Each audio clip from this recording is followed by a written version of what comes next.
Hi, welcome to a new lesson. I'm Niharika. At times when you watch these American TV shows and movies, do you get a little confused or fail to understand certain phrases that they use? Do you think they use some kind of a secret language? Well, not really. It's just different workplace idioms and phrases that they end up using. So that's what we're going to learn today. Some idioms and phrases and slangs that are a little commonly used in corporate world. So let's have a look here. The first one that we have is to axe someone. Now, to axe someone is not literally pick up an axe and hit him with it. Well, to axe someone is to get fired or to get terminated from their employment, okay?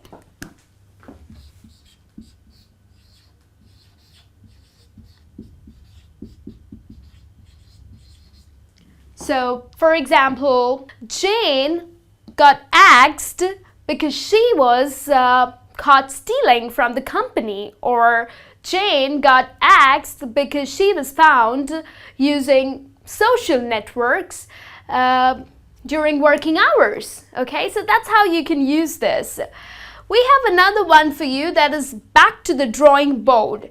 Now, to go back to the drawing board means to start all over again. So maybe the previous project or the previous plan failed, so you have to start it all over again.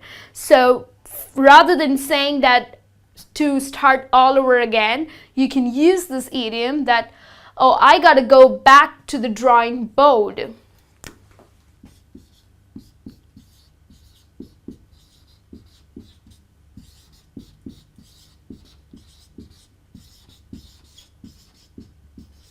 So, for example, if you have to use this in a sentence, you can say, well, I worked really hard on this project, but my boss rejected it, so I'll have to go back to the drawing board. Okay, so this means that I'll have to start this all over again.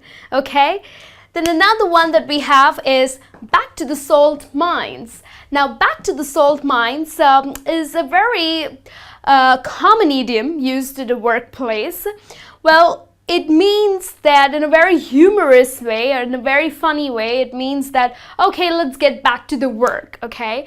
Or let's get back to the grin. So maybe you are in a cafeteria chit-chatting with your friends and your colleagues, or, it's your lunch hour. And now that the lunch hour is finished, you have to get back to work. So you can always use this idiom that, oh, it's time for us to get back to the salt mine. So it's a very funny way to say that let's get back to the work.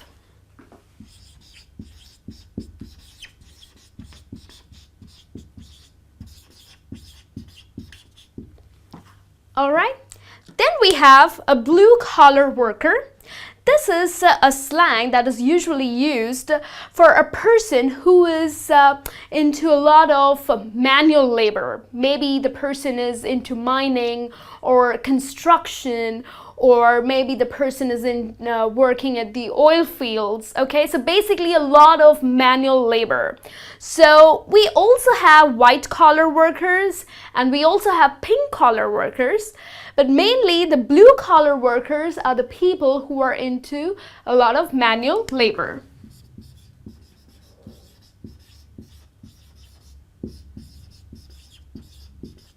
And just for your information, a white-collar worker is a person who has a very nice executive desk job.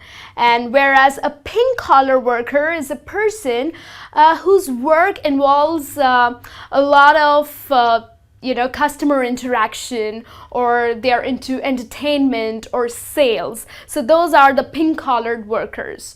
Okay, so this is a slang commonly used when you belong to a corporate world. Then we have a slang, dead wood.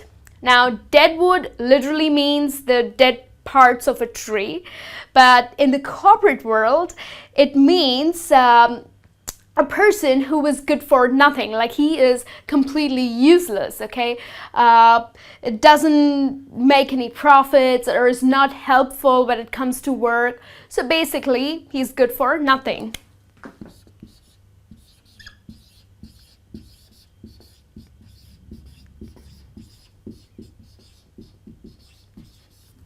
Okay, so maybe if you have to use this word, well, you can say, well, I believe John is a complete deadwood for the company. He should be axed. So this means he should be fired, okay? So just because he is completely useless, okay? Then another one that we have is bust one's buns. Well, it sounds a little funny, but what exactly it means is to work really hard, okay? So rather than saying that, oh, I am so tired because I worked really hard, well, it's a nice way of saying that I have busted my buns for the entire week on this project. Okay, so this means that you have worked really hard on this project for the entire week.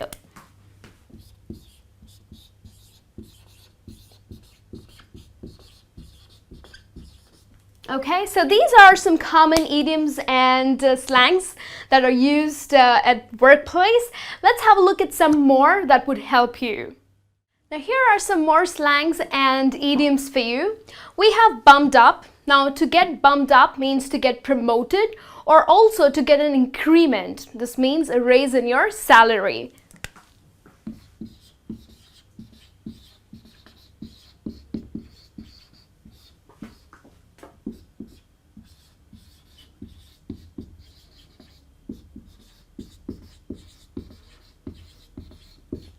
Okay, so if you have to use this slang, then you can say, oh, well, I got bumped up to vice president. So this means I have got promoted to vice president.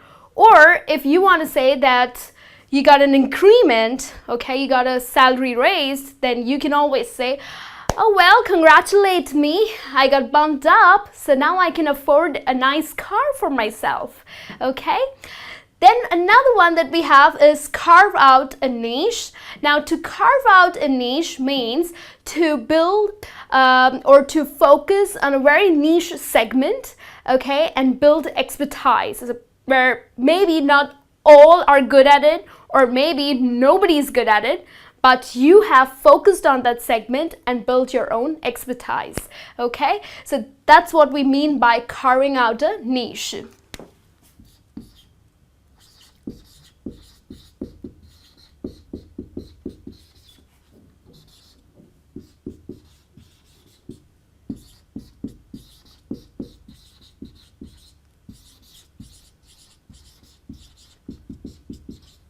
Okay, so maybe you have worked on a project, then you have done an excellent job on it, and not everybody could have done it, or very few could have done it, then you can always say, well, I have carved out a niche for myself, okay?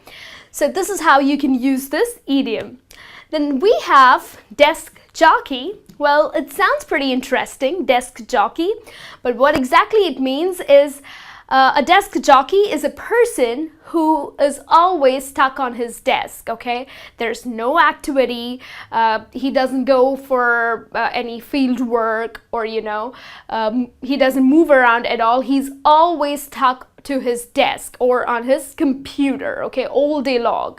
So that's what we call, oh, he is such a desk jockey. Well, he's always stuck to his computer, okay? Or maybe I am too tired of being a desk jockey. I think I need to get a new job for myself.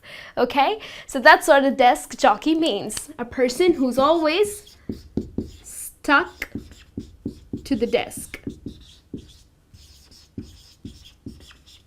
All right? Then we have dog eat dog world. Well, this is a very, very common idiom used in the corporate world. Well, we all know that the corporate world is extremely competitive. So that's why this idiom is commonly, or this expression is commonly used, that it's a dog eat dog world. This means one has to be extremely aggressive and, of course, very smart to survive in this competitive world. That is the dog eat dog world.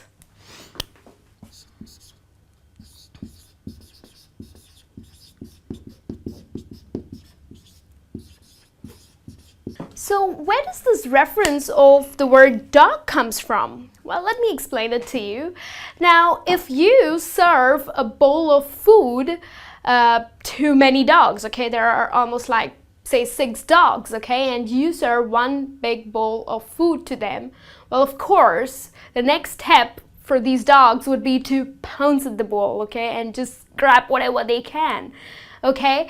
Now, if one of the dogs are really nice and very sweet and decent, and he doesn't go ahead and pounce on that bowl to eat, well, what would be the result? Well, he would have no food for himself, isn't it? So that's what this phrase or this idiom comes from. That is the dog eat dog world. So basically, the corporate world is so competitive that to survive, okay, it is important to work hard and to be really smart, okay? Now let's have a look at another one here. Don't make waves.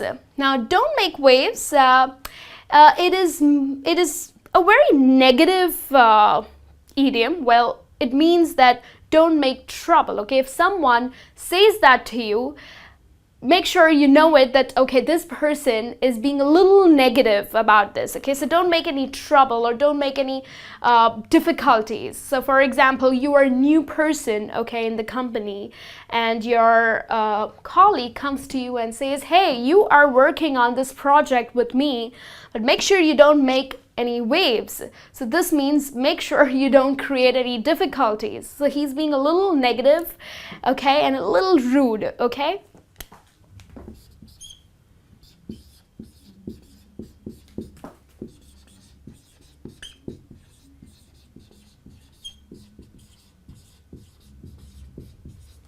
Okay, so this means that don't make any trouble or don't make any difficulties, right? And the last one that we have for you is fly-by-night operations. Now, fly-by-night operations means a company which is not reliable, okay? Maybe the company tries to make quick profit, but is definitely not reliable, okay? So there are so many companies as such, and such companies, we call them as fly-by-night operations. So for example, if you are buying a product and someone comes and tells you, hey, look, don't buy any products from that company because that company is one of those fly-by-night operations. So basically they make this quick buck, and but they're totally unreliable. Maybe for the quality or maybe for the way they work, okay, but they are unreliable, they are dishonest, okay? So these are some idioms. We have lots of idioms for you, which we will cover it up in one of our more lessons, okay? I'll be back with a new lesson soon. You take care and have a great day.